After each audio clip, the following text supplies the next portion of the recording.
Madam President, Foreign Minister Wu, ladies and gentlemen, distinguished guests.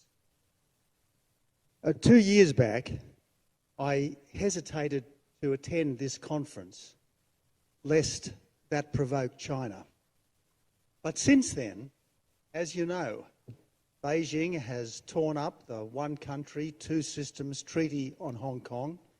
It's put upwards of 1 million Uyghurs into concentration camps. It's boosted cyber spying on its own citizens, cancelled popular personalities in favour of a cult of the Red Emperor, brutalised Indian soldiers in the Himalayas, coerced other claimants in its eastern seas, and flown ever more intimidatory sorties against Taiwan. It's weaponised trade, especially against Australia, with our barley, wine and coal exports all stopped on spurious grounds. And its embassy has published 14 demands, essentially that we become a tributary state that no self-respecting country could accept. The trigger for all this was politely seeking an impartial inquiry into the origins of the Wuhan virus. So this year I'm here, having concluded that China's belligerence is all self-generated. But things, I should stress, weren't always this bad, and even now need not go from bad to worse. The Chinese economic miracle has lifted 500 million people from the third world to the middle class in scarcely a generation, probably the greatest and fastest advance in human well-being in all history, as Deng Xiaoping and his successors made room for the commercial instincts of the Chinese people. The whole world has benefited from China's productivity, including Australia, which supplied the iron ore, the coal and the gas to help make it happen. My government finalised China's first free trade deal with another G20 economy, in part because we thought that would help to build trust between China and the democracies. As Prime Minister, I was prepared to join the Chinese-led Asia Infrastructure Investment Bank because I thought that would help to give China a stake in a rules-based global order. So for Beijing, surely there's a lesson here. The more freedom its people have, the better they've done and the more respect China has gained.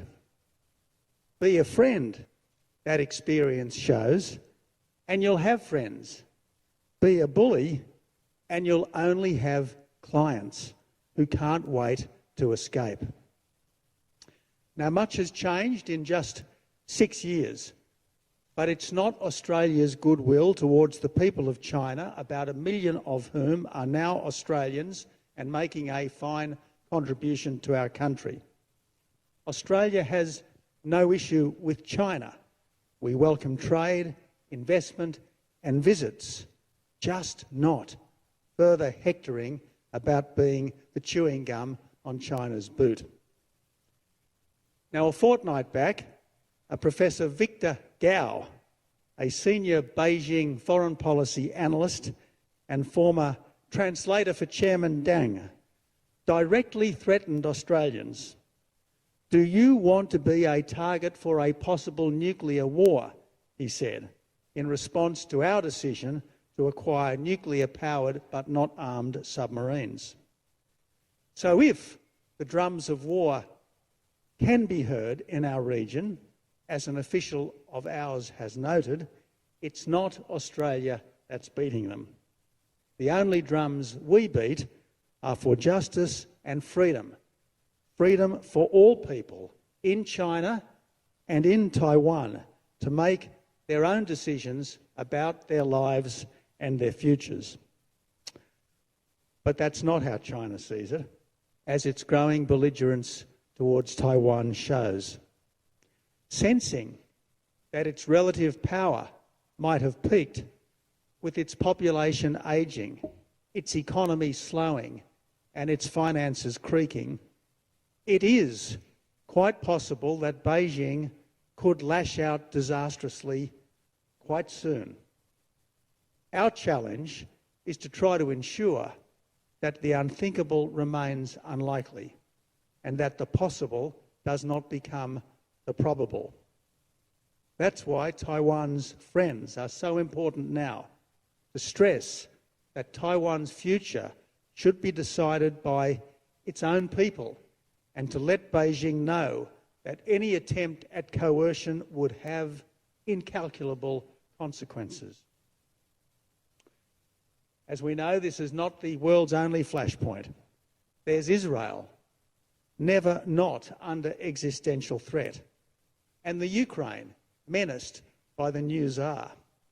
But nowhere is the struggle between liberty and tyranny more stark than across the Taiwan Strait.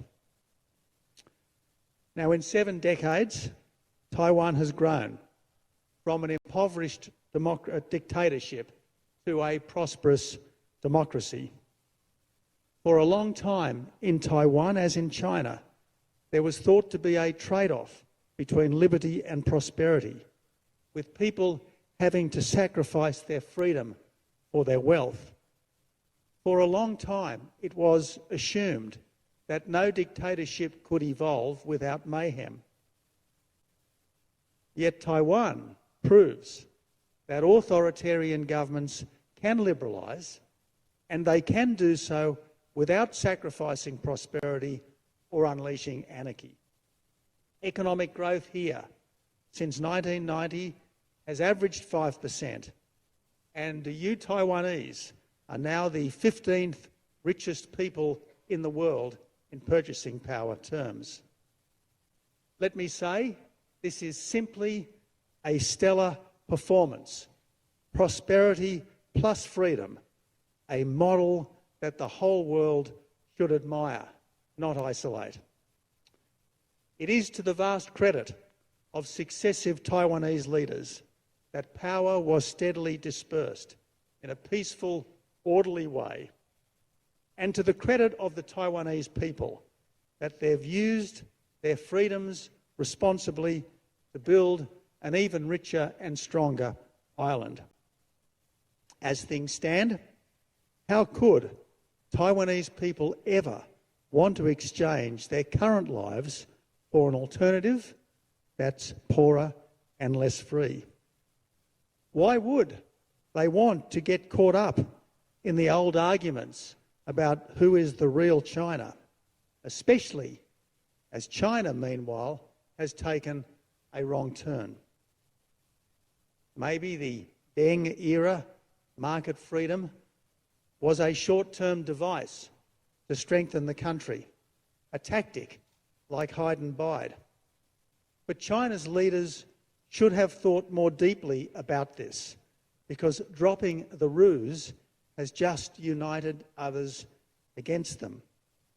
It's Beijing that's created the Quadrilateral Security Partnership, linking the United States, Japan, India and Australia, because it's been so unreasonable. And the more aggressive it becomes, the more opponents it will find. At our recent ministerial summit, both Australia and the United States stated their intent to strengthen ties with Taiwan, which we both declared is a leading democracy and a critical partner for both countries. The State Department has just affirmed that the US commitment to Taiwan is rock solid. I don't believe America could stand by and watch China swallowed up. I don't believe Australia should be indifferent to the fate of a fellow democracy of almost 25 million people. The US Secretary of State put it well earlier when he said of China that America would be competitive when it should be, collaborative when it can be, and adversarial when it must be. But provided it's real, collaboration is still possible and trust could yet be rebuilt. But Taiwan will be the test.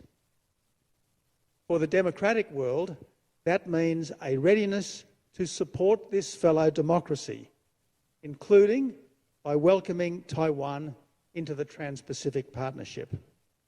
And for China too, which can hardly succeed while it mistreats its own people and threatens its neighbours, that means scaling back the aggression, as it could never be admitted to the TPP while engaged in a trade war with Australia and in predatory trade all round. So, Madam President, ladies and gentlemen, nothing is more pressing right now than solidarity with Taiwan. If we want a better world, hence my enthusiastic presence here today to stand with this island that's brave and free. I won't end urging you to stay safe. Rather, something nobler and higher. Stay free. Thank you very much, Prime Minister Abbott, for joining this forum in person to show your staunch support for Taiwan. Indeed, we want to not only stay safe, but also stay free. And also, your presence here demonstrates the importance of the democracies supporting each other to ensure freedom, prosperity, and democracy in the world. So once again, we would like to express our sincere appreciation.